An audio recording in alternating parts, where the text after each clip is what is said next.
Welcome to the Warfare Parenting Podcast. I'm Laine Lawson Craft, here to walk with you through the ups and downs of parenting prodigals. In every episode, we're going to get real about the struggles, sharing stories of hope, and learning how faith can turn things around. So let's dive in and discover the path to healing and hope together. Welcome to the Warfare Parenting Podcast.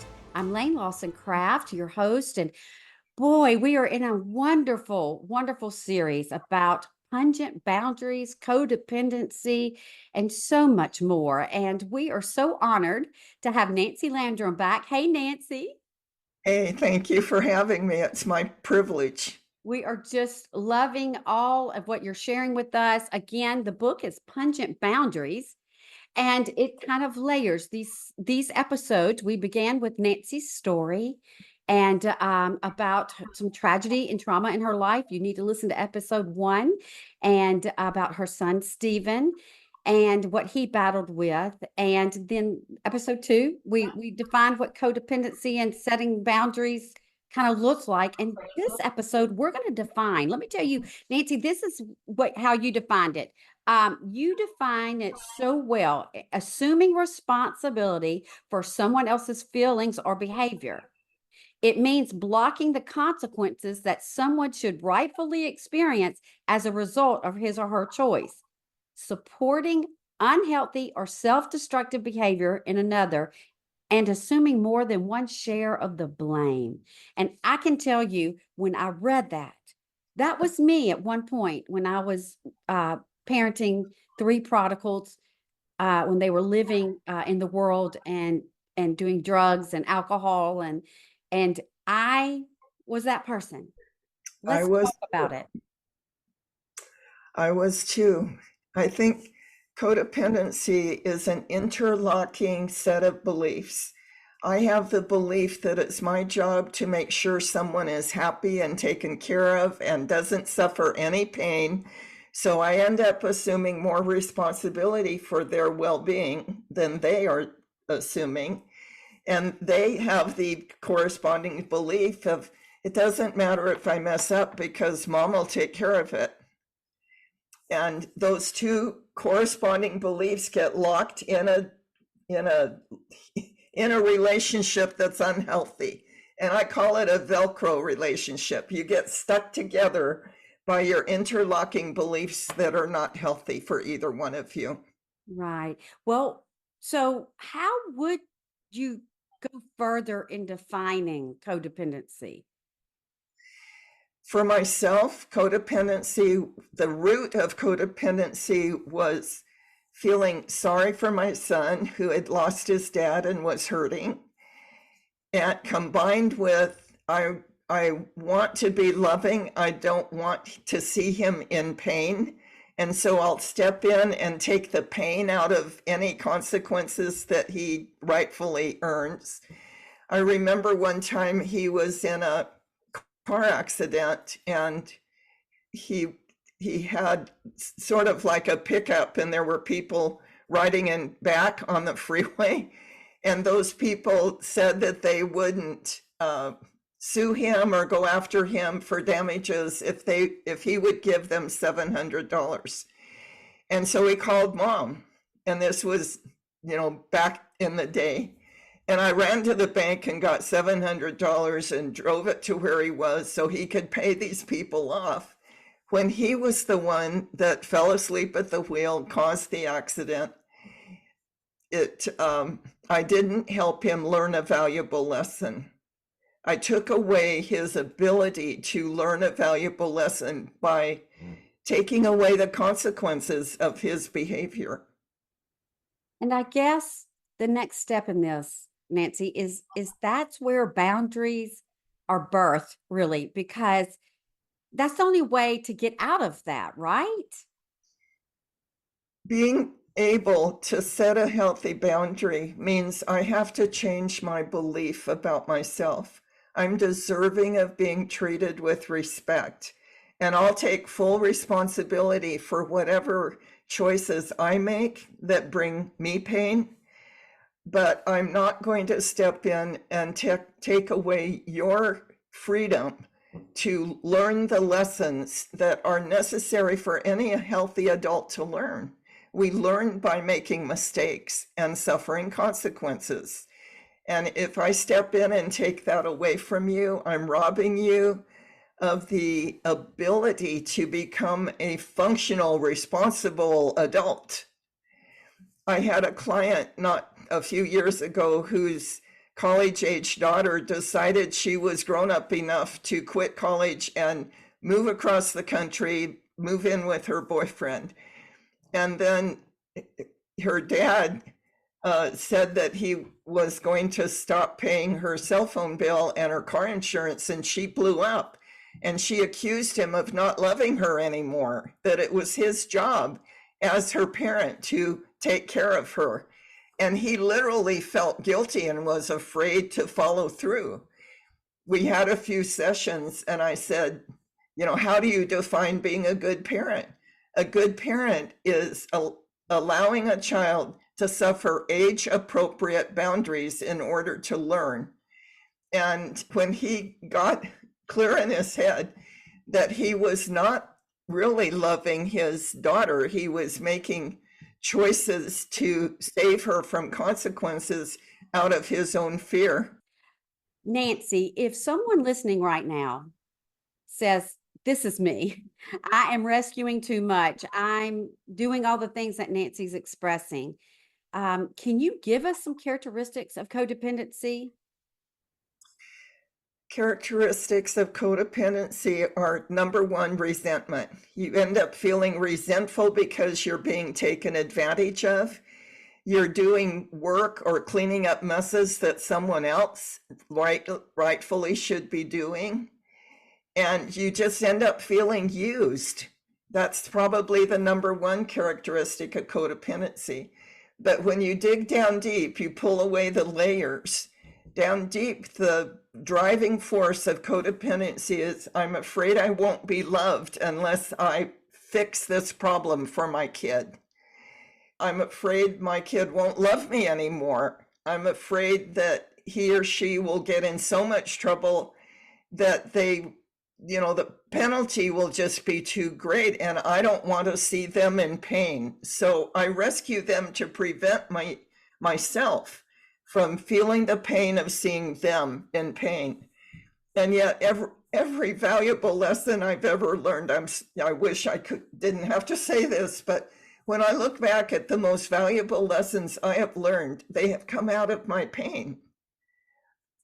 When I'm in pain, I'm driven to find solutions. And I'm also reminded not to do that thing again, not to get in that kind of trouble again, because in the past it was too painful. So when we try to save our children from pain, we're not doing them a big favor. And I want us to get into the Velcro. You mentioned it earlier. Let's go into detail what the Velcro illustration is. Well, as you know, Velcro is an interlocking process of hoops and hooks. And when you pull Velcro apart, it makes a loud noise, a loud ripping noise. So when you begin to set boundaries to extricate yourself from codependent behavior, it's going to be messy and loud. You can't expect the other person to like it when you stop cleaning up their messes or stop paying their bills, or this gentleman that I talked about in the previous episode, when he gave his adult daughter a 2-month notice. At the end of 2 months, I'll stop paying your cell phone bill, I'll stop paying your car insurance.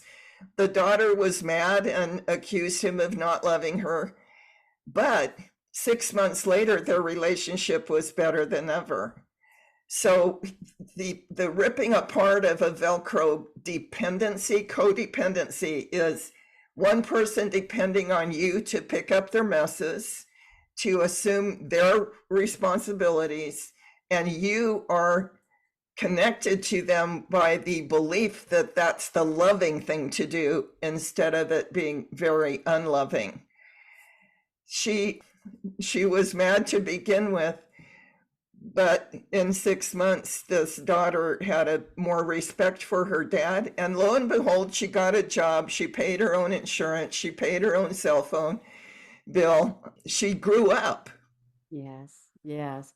Well, and what I love about the Velcro example too, Nancy, it's painful to pull Yes.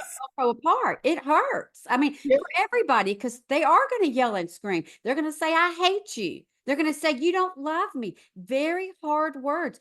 But it's because we really are doing the right thing.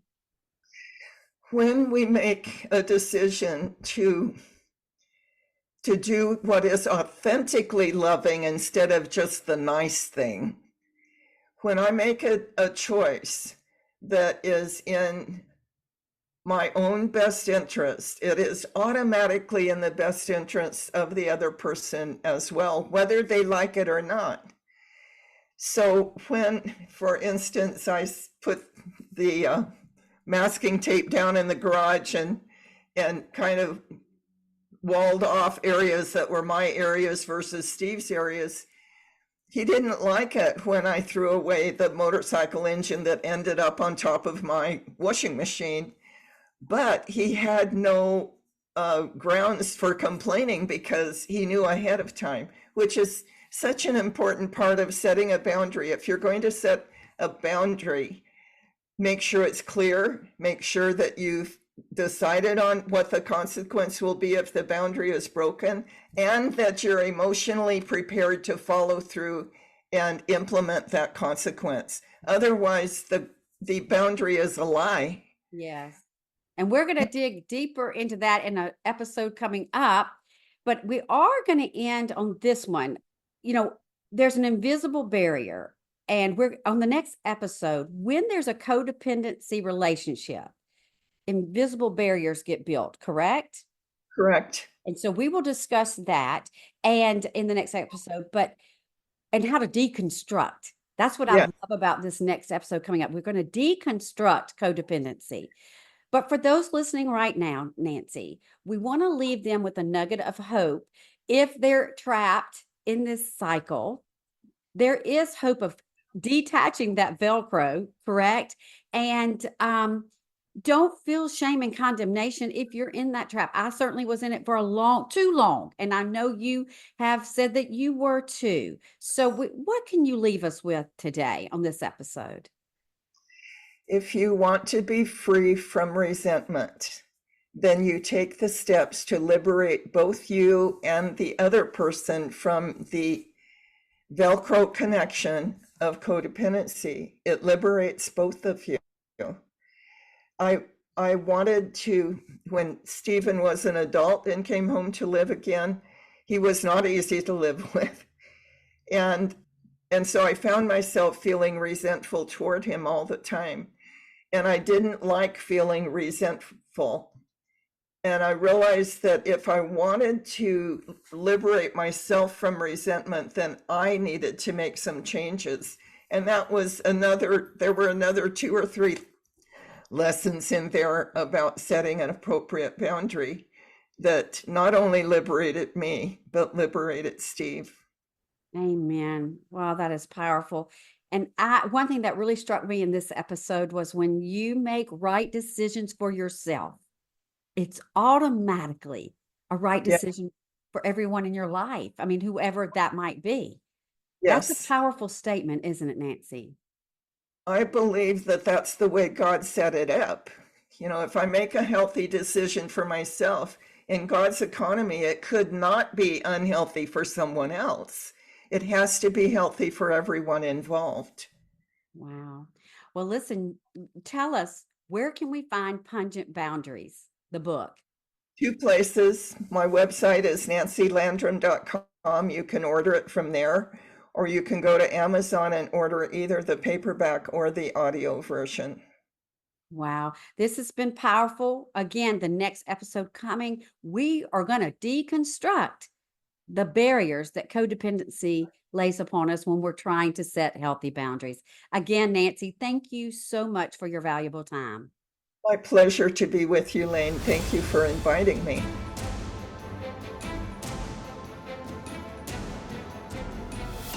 for joining me on the Warfare Parenting Podcast.